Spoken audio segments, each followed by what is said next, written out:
So, for about 30 years now, I have been talking, writing, teaching, and lecturing, and yes, even nagging about information literacy.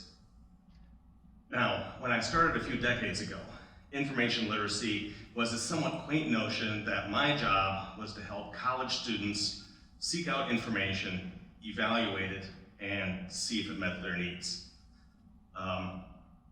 And that schools sucked, using a website like schoolsucks.com to lift a paper and pass it in as your own is a really, really bad idea. Now, a little while ago, my son Lucas said that my career could be summed up in one sentence: information literacy saves lives. Maybe a little overstated, but it became a running family joke. Although, with regard to the aforementioned schoolsucks.com, information literacy can also save grades and a little bit of embarrassment.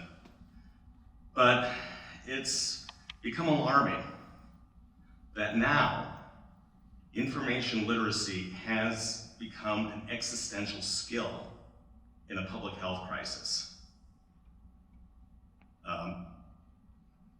It's not so much information literacy anymore, but it's what the Germans would call Informationskompetence.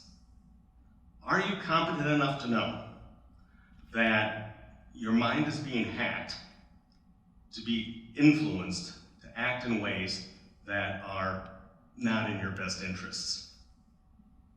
For the past 5 years, our brains have been bathed in a constant stream of stress hormones, whether it be from the pandemic, war, riots, lockdowns,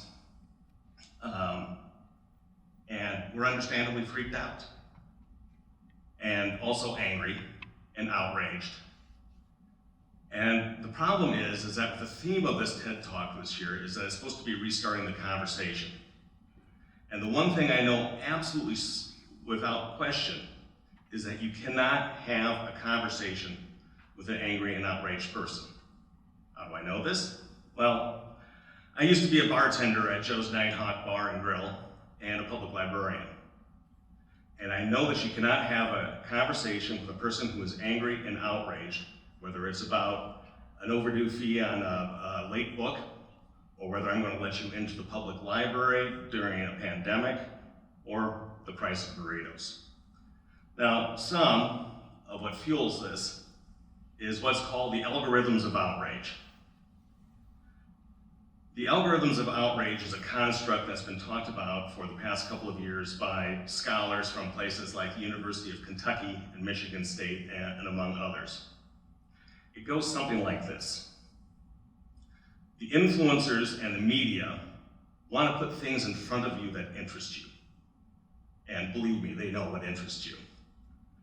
But they want you to look more. And what they've discovered is that if they put things in front of you that will scare you, make you angry, and outrage you, the more you're going to look. Why do they want you to look? Well, the more you look, the more they can sell you something. Or they get the money that comes from when you click and you put your eyeballs on their content. So, why do we look? We're evolutionarily hardwired to do so.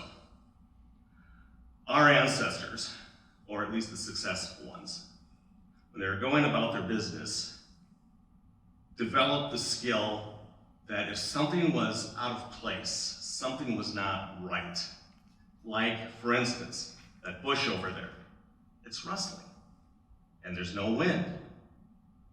Adrenaline kicks in, the fight or flight response is engaged, our senses become a little bit more sharper, and then we either run away from the bush, or we took our spear and we stuck it in the bush to see if we could kill the tiger that's hiding in there. Unfortunately, for our ancestors who were less successful, they would be going about their business of the day, walk by the bush that wasn't rustling, nothing's out of the ordinary, they're not paying any attention to it, they're on autopilot. Unfortunately for them, the successful tiger ancestor who learned to be in the bush and not make it and not rustle would then have the unfortunate ancestor for supper. So why is this a problem? Well, it's the aforementioned stress hormones that I was talking about. Now, I've already talked about adrenaline, but adrenaline is fairly fast-acting and dissipates relatively quickly. There's another stress hormone called cortisol. Cortisol lasts a while. Think about the last time you saw something on the news or on the internet or something that your buddy just told you that really made you angry.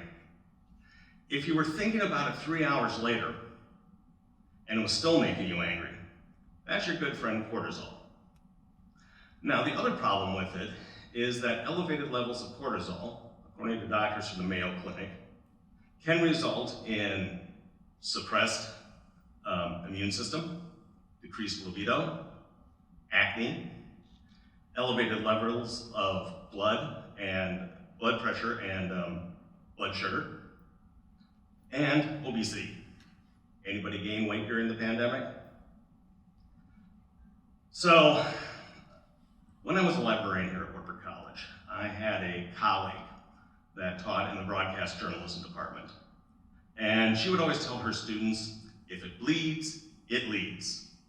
Now, what she meant by that is that the more lurid and the more outrageous the story was, the more likely it was to be the first thing you saw in the local news broadcast, the headline on the newspaper, or the first thing you saw on your TikTok, Instagram, or Twitter feed. Now, this is not a new thing. Let me tell you the story about a man named William Randolph Hearst. William Randolph Hearst was a newspaper publisher in New York City who operated around the turn of the 20th century. He turned his newspaper into a propaganda machine. Historically, this was called yellow journalism because Hearst publications would be printed on yellow paper because it was the cheapest thing at the time. Now, he took an outrageous event. A United States battleship, the USS Maine, blew up in the Havana, Cuba harbor for unknown reasons, killing almost everybody on board. Now, Hearst insinuated that the Maine blowing up was the fault of the Cubans or the Spaniards because Cuba was a Spanish colony at the time. This resulted in he and the American president got the war they wanted, which became the Spanish-American War. Along the way, he insinuated that these people were that it was these people's fault and created an enemy. And that's kind of what the algorithms of outrage do, and that comes forward to this time as well, is that the influencers have realized that if I want to outrage you, if I want you to pay attention, it's really great to have an enemy, especially if they're sinister. So, one of the things that happens with the algorithms of outrage is it divides society. It creates an us versus them. Vaccine versus non-vaccinated. Fair elections versus stolen elections. But the thing is that if we want to restart the conversation, we have to set the outrage aside. Because again, no conversation is ever based on owning the libs or you're destroying democracy. Around the turn of the century, we entered into what became known as the age of information. That's matured 5 years later, if that's the right word, or the right phrase, into the age of anxiety. Again, we're freaked out, we're angry, and we have to set it aside again if we're going to restart the conversation. Now, don't misunderstand me. I am not saying don't pay attention to the news. There are things that are worth paying attention to. We just have to decide if it's worth the daily stress hormone bath or not. We need to use our information literacy skills to become critical thinkers so we can make sure that this is the hill that we want to die on, metaphorically. So here's your homework. If you can, there's a 4-part series that appeared on public television in the fall of 2020, and if you can find it, you should. It's called Hacking Your Mind. I've only got about 10 minutes to kind of explain these ideas to you and introduce them to you. Over the course of the 4 hours of this series, it will go into it in much more detail. Then, I'd like you to find a news media site of whatever political persuasion you want, and just taking a look at the headlines without looking at the stories. Count how many headlines are talking about a catastrophe that's happened, a catastrophe that's happening now, or a catastrophe that's going to happen in the near or far future.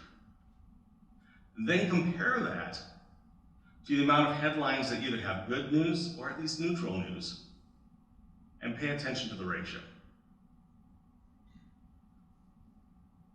And then, for the next couple of weeks, sit with the idea that everything that you click, watch, and read was probably designed to upset, anger, and outrage you, which will then lead you to click, watch, and read more stuff that will anger, scare, and outrage you.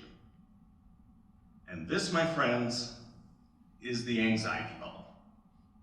And the thing about an anxiety bubble is that it is really, really hard to recognize it when you're in it. So take your anxiety bubble and set it aside and name it. Makes it much easier to deal with. Or so my therapist tells me. And then, and only then, center yourself. And then restart the conversation with people who you may not agree with socially or politically. Because again, this is the one thing I do know. You cannot have a conversation with somebody who is angry and outraged. And not to be too superior about it, I can't start a conversation when I am angry and outraged and expect a good result. So, use your critical thinking skills, your information literacy skills, and be competent. And save your life.